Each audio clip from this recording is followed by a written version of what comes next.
इस दुनिया में बहुत सी कहानियाँ हकीकत पर मबनी होती हैं। कुछ ऐसे दिल दहला देने वाली कहानियाँ जिन्हें सुनकर हमें अपनी ज़िंदगी में सबक हासिल करना चाहिए और अपने आप को हर तरीके से आने वाले ख़तरे के लिए महफूज रखना चाहिए। लेकिन हमारे ही कुछ लोग इन्हीं हकीकी कहानियों से अपने मतलब पूरे कर लेते हैं।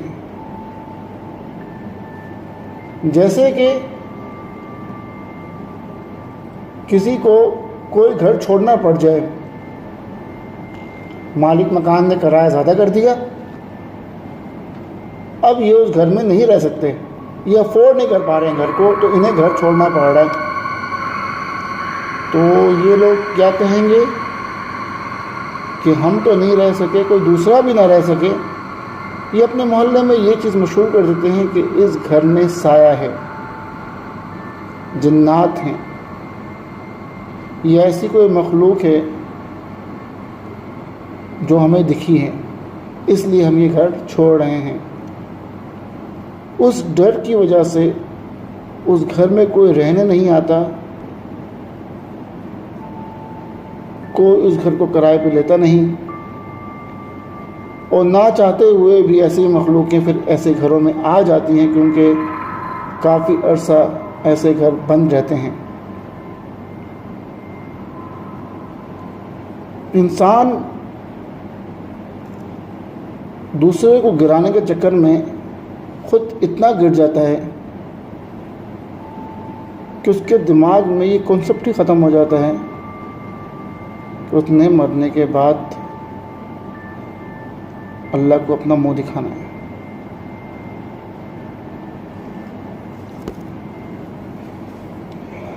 इसी तरह आज हमारे पास एक कहानी आई है। ये कहानी जिस दोस्त ने भेजी है, उसने ये बात लिखी है कि ये कहानी मेरे घर में मेरे साथ हुई है और ये बिल्कुल हकीकत पे मबनी है। कहते हैं 1997 में जो हमारा घर था वो बहुत खूबसूरत घर था। वो मुझे बहुत पसंद था क्योंकि मैं उस घर में पैदा हुआ था।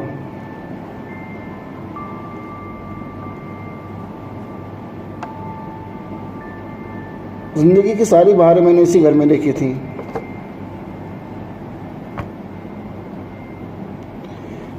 मुझे पौधे लगाने का बहुत शौक़ था। मैंने घर की राहदारी में अलग अलग खूबसूरत किस्म के फूल लगाए थे, अलग अलग पौधे लगाए थे, जिससे उस घर की ब्यूटी और बढ़ रही थी। मेरी अम्मी मुझे हमेशा कहती थी कि राहदारी का ख्याल रखो, उसको साफ़ रखो, साफ़ सुथरा रखो। और मैं ख़ुद भी इसी हक़ में था, क्योंकि वहाँ बैठ के मुझे फ्रेशनेस का एहसास होता था। अक्सर शाम को मैं वहाँ पे बैठ जाता था चाय का कप लेके। मेरी अम्मी के ख्वाब में एक बुज़ुर्ग ने बशारत की कि अपनी राहदारी को साफ़ रखो। बहरहाल वक्त गुज़र रहा था, हालात बेहतर होते गए। अब मैं जवान हो गया था और मैं काम पे लग गया था।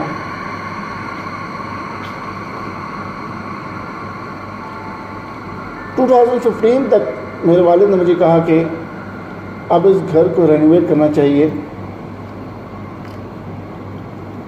क्योंकि मेरी शादी करीब थी।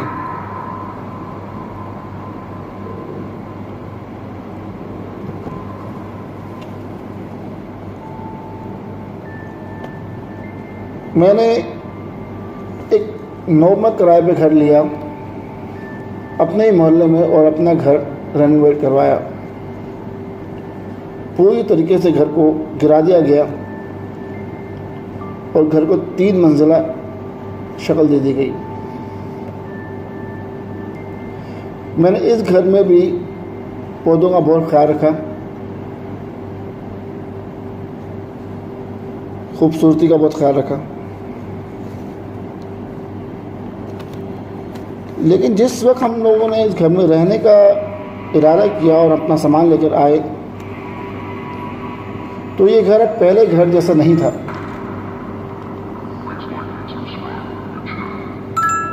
अब इस घर के अंदर हमें अपने साथ साथ किसी और मखलूक के होने का भी एहसास होता था, जो इससे पहले कभी नहीं हुआ था।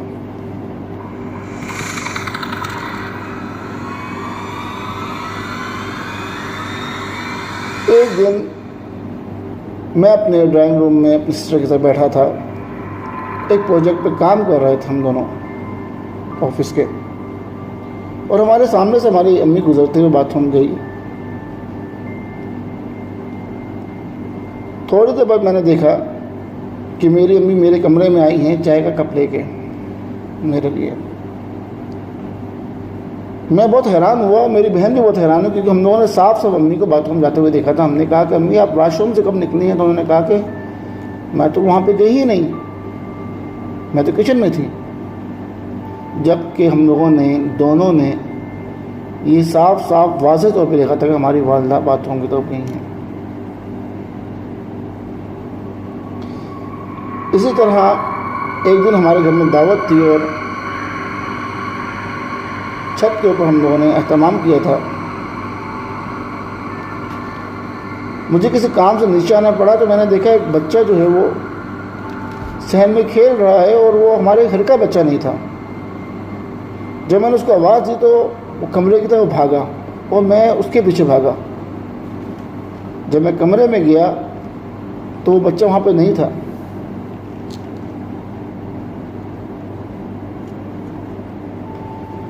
इसी तरह मैं जब रात को सो रहा था तो मुझे ये एहसास हुआ कि मेरे कमरे में मेरे अलावा भी कोई है जो मुझे देख रहा है बराबर। जब मेरी आँख खुली तो मैंने एक साए को अपने ही सामने अपनी दीवार से बाहर जाते हुए देखा।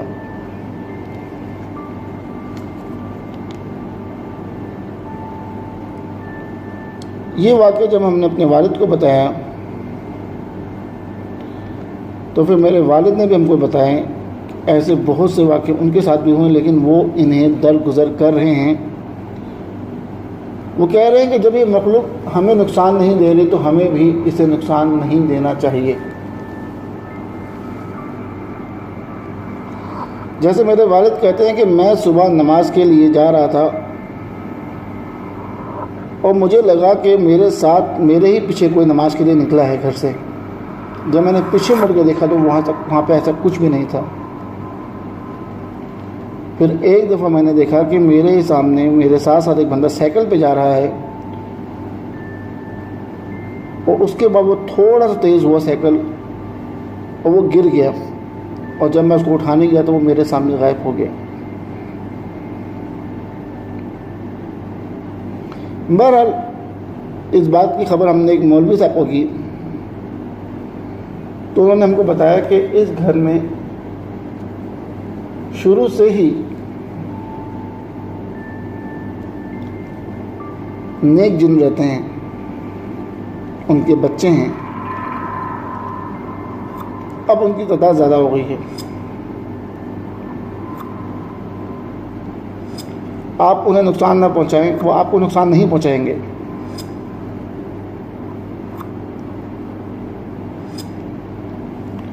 उसके बाद हम लोगों ने इन चीज़ों पे जब ध्यान देना छोड़ दिया तो ये चीज़ आहिस्ता आहिस्ता हमें नज़र आना भी बंद हो गई।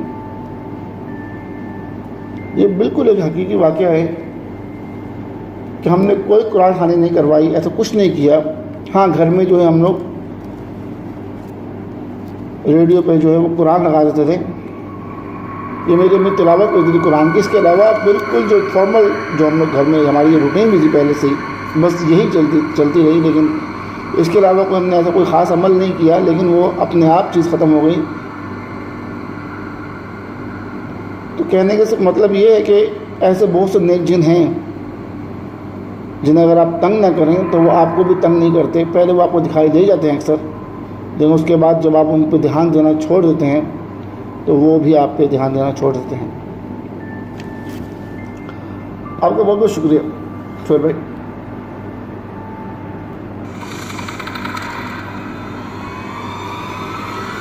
नाइनटीन 1955 में यूरोप के कुछ शहरों में मकामी लोगों में जंग हो रही थी। उनको कंट्रोल के लिए जर्मन ने अपने बैरियर जगह जगह पर लगाए हुए थे। इस तरह से उन्होंने एक पुराने जंगल में अपना एक यूनिट सेट किया। किसी को उसकी खबर नहीं थी सिवाय उन सोल्जर्स के जो वहाँ पे काम करते थे और ड्यूटियाँ देते थे। वो रात को आखिरी पहर में गश्त भी करते थे ताकि अगर कोई स्टेशन लिमिट से बाहर निकल जाए तो वो उसे कंट्रोल करते थे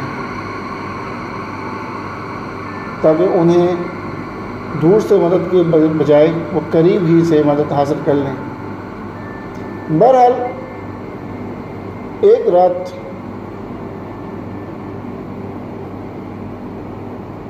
वो अपने यूनिट का चक्कर लगा रहे थे।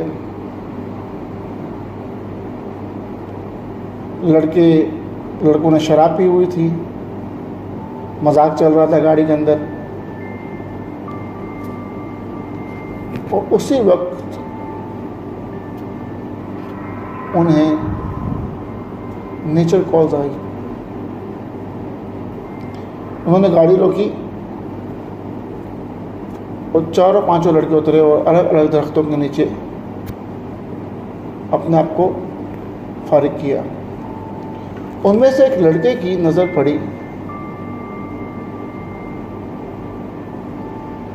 वहाँ पर उसने देखा कि कुछ मोमबत्तियाँ एक दायरे में काफ़ी हजूम में लगी हुई हैं। पूरा एक सर्कल बना हुआ है मोमबत्तियों का, और वहाँ से कोई चीज़ मूव हुई है।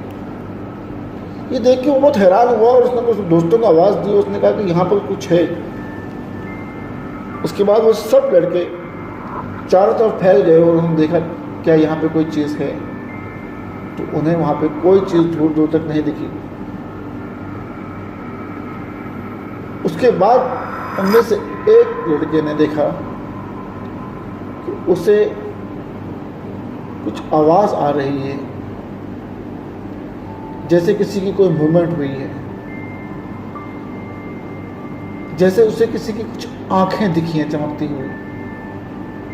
वो उस जगह से थोड़ा आगे बढ़ा।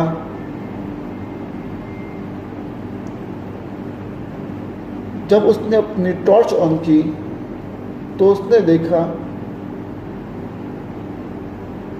एक 10-12 फुट का काला साया जो उसे लगातार घूर रहा है।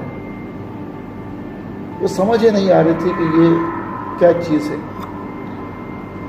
बड़ा डर के मारे उसके हाथ से वो टॉर्च गिर गई और वो पीछे की तरफ भाग गया और अपने दोस्तों को आवाज़ दी। सारे सोल्जर जमा हुए और दोबारा से जब वो वहाँ पे गए तो उन्हें वहाँ पे कुछ नहीं दिखा।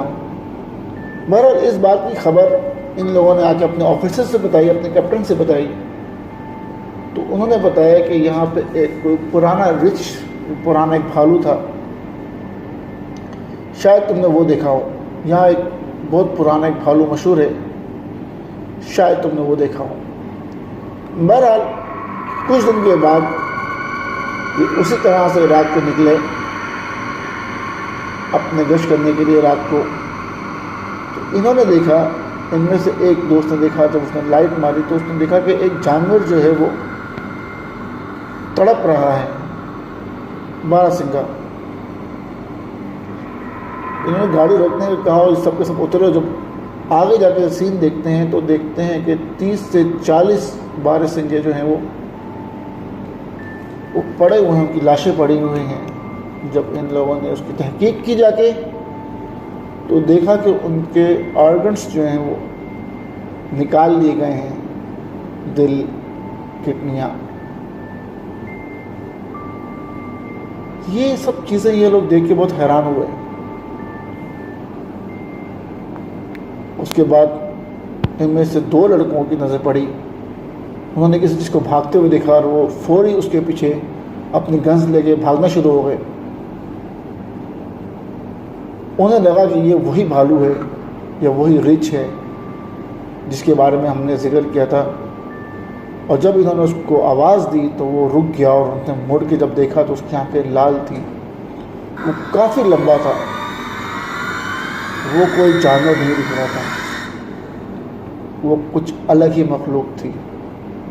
उसके बाल बहुत लंबे थे, उसके हाथ बहुत लंबे थे, उसका कद बहुत लंबा था, उसका चेहरा बहुत डरावनी था। ना वो जानवर था ना वो इंसान था, लेकिन वो भाग बहुत तेज़ रहा था। बहरहाल इन लोगों ने उस पर फायर करनी शुरू कर दी और उसने दोबारा भागना शुरू कर दिया। इनमें से एक सोल्जर ने ये बात की गवाही भी दी कि मेरी फायर जो थी वो उसके आर पार हुई है। मैंने देखा है कि उसको मेरी गोली उसके अंदर से गुजर के आगे चले गई है, लेकिन उसको लगी नहीं है। बहरहाल अब ये खौफ का एक समा पैदा हो गया था वहाँ पे। एक दिन ये लोग अपने यूनिट में बैठे थे कि अचानक से इनको हॉर्न सुनाई दिया, इमरजेंसी हॉर्न, जो अक्सर जो है ये आर्मी यूनिट्स में जब बजता है जब कोई हमला करने वाला हो। ये सब जो है अपने अपने गने लेके जो हैं वो खड़े हो गए, तैयार हो गए। एक के पीछे एक आदमी तैयार था गन लेके कि दुश्मन अगर हमला करे तो हम उस पर फायर करें। काफ़ी देर तक कुछ नहीं हुआ। उसके बाद जो वो जंगल था वहाँ पे कुछ झाड़ियाँ जो थी वो बहुत हिलना शुरू हो गई। बहरहाल एक बंदे की नज़र पड़ी तो उसने वही चीज़ दोबारा से देखी और दोबारा से इसने अपने दोस्तों को कॉल किया और बताया कि ये चीज़ यहाँ पर है। अब ये लोग उस पर फायर कर रहे थे और वो चीज़ कभी राइट भागती कभी लेफ़्ट भागते और वो इतनी स्पीड में भाग रहे था कि ये इन सब वक्तों में 4 बज गए और जब सूरज तुलू होने लगा तो वो चीज़ गायब हो गई वहाँ से। बहरहाल इन्हें इस बात का एहसास हो गया कि कोई जानवर नहीं है। अगले दिन इन लोगों ने, इनके कैप्टन ने जो है वो फॉरेस्ट ऑफिसर को बुलाया है और उससे पूछना चाहा कि ये सब जो हो रहा है एक्टिविटी, क्या तुम्हें इसके बारे में कुछ खबर है? तो फॉरेस्ट ऑफिसर ने बताया कि इसके पीछे एक बहुत पुरानी कहानी है सर।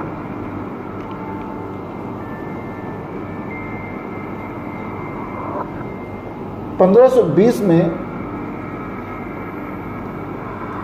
उस ज़माने में जिस वक्त मकामी लोगों में आपस में लड़ाइयाँ हुई तो यहाँ पे अमेरिकन फौज थी। जब उन्हें पता लगा तो वो रात को नशे में, सुबह के वक्त तो वो अपनी ड्यूटी सही करते थे, लेकिन रात को वो घरों में जाके औरतों, बच्चों को, मर्दों को बेवजह कत्ल कर देते थे। ये कत्ल का सिलसिला आम हो गया था और ये काम आर्मी कर रही थी, इसके डर से कोई कुछ कह नहीं रहा था। एक दिन वो एक ऐसे घर में पहुंचे जहाँ पे 4 बच्चे मासूम सो रहे थे। औरत बीमार थी, शोहर उसकी इयादत कर रहा था। इन लोगों ने लात मार के दरवाज़ा खोला और जब देखा कि बच्चे सो रहे हैं, औरत बीमार है, इन्होंने कुछ सोचे समझे बगैर उन पे फायर ऑन कर दी। उस औरत से ज़्यादती की और उसके बाद उसको कत्ल कर दिया। जब वो उस औरत के साथ ज़्यादती कर रहे थे तो वो ये बदवा कर रही थी कि मैं तुम सबको मार दूंगी एक दिन। और जब उसे कत्ल करने लगे तो उसने ये कहा, उसके आखिरी अल्फाज ये थे कि जिस दिन चाँद पूरा होगा हम सब आएंगे और तुम लोगों को चुन चुन के मारेंगे। जो तुमने हमारे साथ किया, जो ज़्यादती मेरे साथ की, उसका बदला लिया जाएगा तुमसे। और उसके बाद उन लोगों ने उसकी गर्दन काट दी। कुछ अरसे के बाद जब भी चांद पूरा होता तो इसी तरह का एक जानवर दिखता है।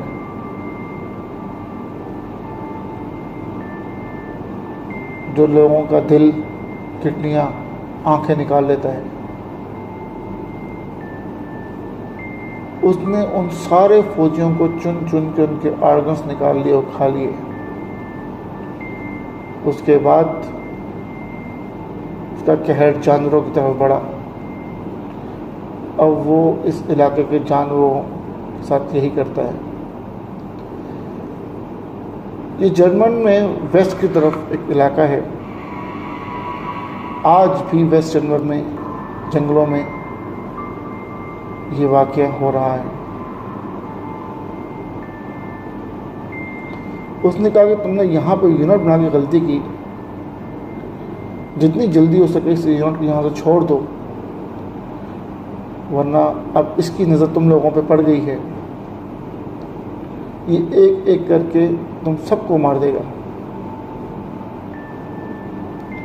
क्या तो उसके बाद हमारे ऑफिसर ने उसकी बात पर इतना गौर नहीं किया और थोड़े ही अरसे के बाद ये हादसे हमारे साथ होना शुरू हो गए। हमारे अक्सर फौजी जो हैं वो गायब होना शुरू हो गए और जब उनकी लाशें मिलती तो उनके ऑर्गन्स गायब होते। इस डर से लोगों ने नौकरियां छोड़ना शुरू कर दी। तो हमारे सीनियर कैप्टन को एहसास हुआ कि अब यहाँ से जाने में ही भलाई है। उसने जनरल से बात की और उस यूनिट को छोड़ दिया हम लोगों ने। आज भी वो जगह वैसी की वैसी सुनसान पड़ी है, लेकिन वहाँ कोई ड्यूटी नहीं करता।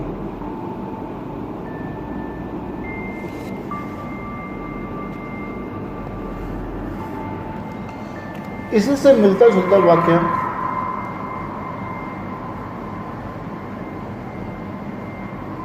इंडिया में भी हुआ है। सेम उसी तरह से जिस्म के ऑर्गन्स गायब होते थे।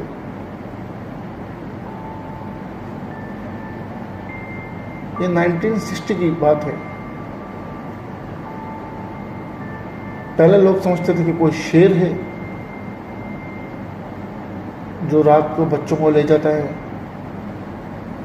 या खेतों से औरतों को या बंदों को खा जाता है। लेकिन बाद में एक किसान ने उस चीज़ को अपने सामने अपनी आँख से एक बंदे को उठाते हुए देखा और भागते हुए देखा। कहते हैं कि इसकी स्पीड इतनी तेज़ थी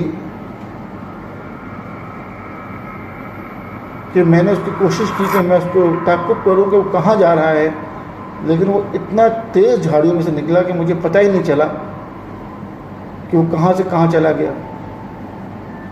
इसी तरह इस बात की तस्दीक एक औरत ने भी की थी। जब उसने देखा कि ऐसे ही एक मखलूक उसकी भैंस को उठा के भाग रही थी, वो हैरान थी कि इतनी भारी भैंस को इस मखलूक ने बिल्कुल एक छोटे बच्चे की तरह हवा से उठाया हुआ है और वो तेज़ी से जंगलों की तरफ लेके जा रही है। और कुछ अरसे के बाद उस भैंस के साथ भी यही हुआ कि उसके ऑर्गन्स और खून ख़त्म था। लेकिन ये मिस्ट्री भी आज तक कभी सॉल्व नहीं हुई। लोगों ने उस जंगल की तरफ जाना बंद कर दिया।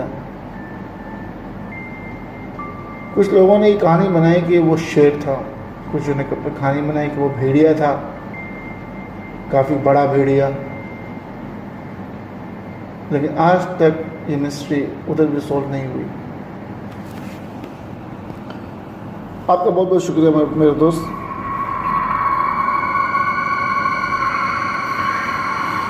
ये कहानी हमारे एक दोस्त ने हमको भेजी है। जिनका नाम है हमीर गुल। ये कहते हैं कि मैं सवात में रहता हूँ और जिस घर में हम रहते हैं ये हमारा आबाई घर है। ये कहते हैं हमारे घर में ऐसे बहुत से वाक़े बहुत अरसे से हो रहे हैं, लेकिन हम लोग इस घर को इसलिए नहीं छोड़ सकते क्योंकि ये हमारा आबाई घर है। हमारे दादा परदादा यहीं पे रहे, यहीं पैदा हुए, इसलिए हम इस घर को छोड़ नहीं सकते। हमारे घर में बहुत सी ऐसी एक्टिविटीज़ होती हैं, जैसे कि बताते हैं कि मैं अपनी वाइफ के साथ सो रहा था और हमारे जो कमरे हैं वो छोटे छोटे कमरे हैं। तो मैंने देखा रात को 12 बजे के वक्त मैंने दरवाजे में कुंडी लगा के मैं सो रहा था और वो दरवाज़ा कुंडी समेत जो है वो मेरी चारपाई तक आ गया। मुझे समझ में नहीं आ रहा था कि ये हो क्या रहा है, और फिर मैंने उठ के उस पर जोर लगाया उसको पीछे करने के लिए, तो ऐसा लग रहा था कि जैसे 2-4 आदमी हैं जिसको धकेल रहे हैं। और उसके बाद एक झटका लगा और मैं गिरा, मेरी वाइफ भी वहीं खड़ी थी। जैसे मैं उठा तो मैंने देखा वो दरवाज़ा अपनी जगह पे दोबारा से वैसे ही फिक्स है जैसे वो पहले था। उसके बाद मैंने कुंडी खोली और मैं बाहर गया और जब मैंने घर में आवाज़ें दी, अपने भाइयों को उठाया, तो उन सब का ये था कि तुम्हें वहम हुआ है। मैंने कहा भाई मैं और मेरी बीवी दोनों ही जाग रहे थे, अगर ये मेरा वहम है तो मेरी बीवी को तो वहम नहीं हुआ होगा ना। मैंने कहा मैं साफ साफ ये दरवाज़ा आगे आया था। वो कहते हैं अगर ये दरवाज़ा आगे आया था तो इसमें कोई खराश क्यों नहीं है, टूटा क्यों नहीं है। इसी तरीके से मैं अपनी छत पे बैठा हुआ था एक दिन, मैंने देखा है कि हम नीचे से 2 बच्चे भागते हुए आए हैं और वो एक दूसरे को सर पे चपेट मार रहे हैं, सरों पे। मैं उनको बोल रहा हूँ तुम लोग हो कौन, तुम लोग मेरे घर में क्या कर रहे हो। कहते उसके बाद उन्होंने मेरे घर से जो है छत से छलांग लगा दी। जब मैं उनके पीछे गया हूँ, बच्चों की उम्र एक की 5 साल, एक की 4 या 3 साल लग रही थी। बच्चे छोटे थे, लेकिन हमारे घर के बच्चे नहीं थे और ना हमारे मोहल्ले के बच्चे थे। लेकिन जब उन लोगों ने छलांग लगाई हमारे छत के ऊपर से और मैं उनके पीछे भागा हूँ, तो मैंने नीचे देखा कुछ भी नहीं था।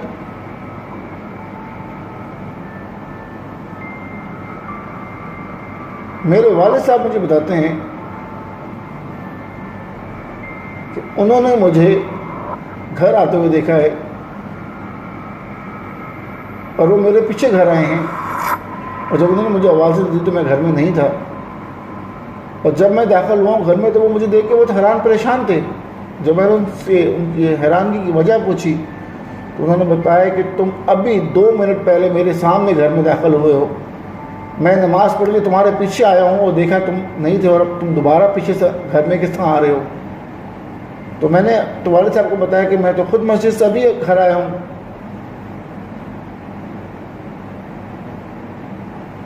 बहरहाल, लेकिन अब हम इन चीज़ों पे तवज्जो नहीं देते क्योंकि हम लोगों ने रहना यहाँ पे, हम इस घर को छोड़ नहीं सकते क्योंकि हमारे जो है वो आबा और अजदाद का घर है। मैंने अपने वालिद को बहुत दफ़ा समझाया कि हम इस घर को बेच देते हैं और कहीं बाहर दूसरी जगह पे घर ले लेते हैं, क्योंकि इस घर में ये एक्टिविटीज़ बहुत ज़्यादा होती हैं। बाद में हर बंदे ने कंप्लेन की है, सारी भाभीयों ने, भाइयों ने, सब ने कोई ना कोई कंप्लेन की है। लेकिन मेरे वालिद जो हैं वो ज़िद पे अड़े हैं और आज भी हम उसी घर में रह रहे हैं।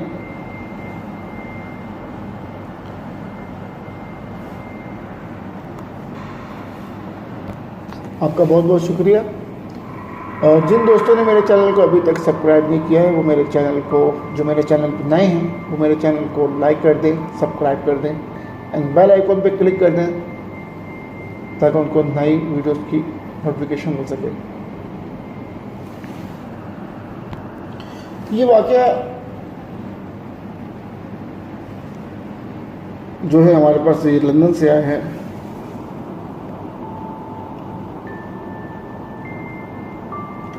ये बताते हैं कि हम लोग कॉलेज का अपार्टमेंट में रहते थे और हमारा एक दोस्त वहाँ से थोड़ा दूर 10 मिनट की मसाफत पे, अगर हम साइकिल से जाएं 10 मिनट की मसाफत पे, हमारा एक दोस्त ने एक अलग सा सेपरेट अपने लिए अपार्टमेंट लिया था। बहरहाल हम अक्सर वीकेंड्स वगैरह पे उसके घर में जाते थे, 4-5 दोस्त मिल के, और हम लोग वहाँ पे चाय शाय बनाते थे और खाना वाना जो पार्टी वार्टी करते थे। गिनती के हम कुछ ही पाकिस्तानी लड़के थे जो वहाँ पढ़ने के लिए गए थे उस यूनिवर्सिटी में। वो बताते हैं कि एक रात मेरे दोस्त का मुझे फ़ोन आया और वो कहता है कि यार मैं बहुत डर रहा हूँ और तुम कोशिश करो कि जल्दी यहाँ से आके मुझे ले जाओ। मैंने उससे पूछा कि तुम डर क्यों रहे हो, वजह क्या है? उसने बताया कि मुझे यहाँ पे मेरे अलावा भी किसी और मखलूक का एहसास हो रहा है। मैं रात को ड्रिंक करके सो रहा था तो मुझे ऐसा लगा कि मेरे दरवाजे पर नॉक हुआ है। जब मैंने दरवाज़ा खोला तो एक तेज़ हवा के झोंके ने मुझे हिला दिया, जबकि बाहर हवा नहीं चल रही थी। मुझे ऐसा लगा कि मेरे घर के अंदर कोई दाखिल हो गया है। उसके बाद कभी मेरे बाथरूम की लाइट ऑन होती, कभी ऑफ, कभी मेरे कमरे की लाइट ऑन हो जाती, कभी ऑफ, कभी किताबें अपने आप खुल जाती और अपने आप बंद हो जाती, कभी टेलीविज़न अपने आप ऑन होता, अपने आप ही बंद हो जाता। बहरहाल मैंने दुआएं वगैरह की जितनी मुझे आती थी और मैंने कोशिश की, क्योंकि मैंने ड्रिंक था तो मैंने सोचा कि मैं सो जाऊं। और जब मैंने सोने की कोशिश की और मैं थोड़ा ही नींद में था, टेलीविज़न ऑन हो गया और उसकी आवाज़ इतनी लाउड थी कि मुझे उठना पड़ा। उसके बाद किसी चीज़ ने मुझे धक्का दिया और मैं अपने बिस्तर पे उछल के गिरा हूँ। अब इस वक्त मुझे बहुत डर लग रहा है, मुझे कुछ समझ नहीं आ रहा मैं क्या करूँ। और वो बहुत डरा हुआ था, ऐसा लग रहा था कि अभी रो देगा। कह रहा था कि हेल्प मी, जस्ट मुझे यहाँ से पिक कर लो, तुम्हें खुदा का वास्ता मुझे यहाँ से पिक कर लो और अकेले मत आना, कुछ दोस्तों के साथ आना। मैंने उसे बताया कि तुम अपना स्पीकर ऑन करो। जब उसने अपने मोबाइल का स्पीकर ऑन किया, मैंने आयतुल कुर्सी पढ़नी शुरू की ज़ोर ज़ोर से और आयतें पढ़नी शुरू की। और मैंने कहा कि तू फिक्र न कर, मैं तेरे घर की तरफ आ रहा हूँ, तो ये माइक को बस ऑन रखना, स्पीकर को ऑन रखना अपने। बहरहाल मैंने अपने साथ 2 दोस्तों को लिया और हम लोग जो है उसको लेने उसके घर पहुँचे। तब तक मैं लगातार जो है वो आयतुल कुर्सी ज़ोर ज़ोर से पढ़ रहा था और 4 कुल पढ़ रहा था। और मेरे जो साथ वाले दोस्त थे वो भी जो है वो 4 कुल का व्रत कर रहे थे। और जब हमने दरवाज़ा खोला तो वो इतना कोई सहमा हुआ था, इतना कोई डरा हुआ था, वो भाग के हमारे गले लग गया। और उसने कहा कि बस अब मैं यहाँ पे रुक नहीं सकता 1 मिनट भी। बहरहाल वो वापस ही नहीं जाना चाह रहा था। उसकी किताबें अंदर थी, स्कूल बैग, एवरीथिंग, जो कॉलेज की किताबें और जितना भी सब सामान था। फिर हम लोगों ने दिन के वक्त कुछ लड़के किए जमा कुछ दिन के बाद, और हम लोग उसके सारा सामान हम लोगों ने एक अलग घर में जाके शिफ्ट किया। इसी के साथ हम आज की कहानियों का ख़त्म करते हैं। और आपको मेरी कहानियाँ पसंद हैं तो आप मेरे चैनल को like, subscribe and bell icon पे क्लिक करना भूलिएगा और मेरी कहानियों को अपने फ्रेंड्स के साथ शेयर करना भूलिएगा। आप लोगों का बहुत बहुत शुक्रिया जो आप मेरी वीडियोस पसंद कर रहे हैं और मुझे ईमेल्स कर रहे हैं। आप लोगों का बहुत बहुत शुक्रिया तहे दिल से। अल्लाह हाफ़िज़।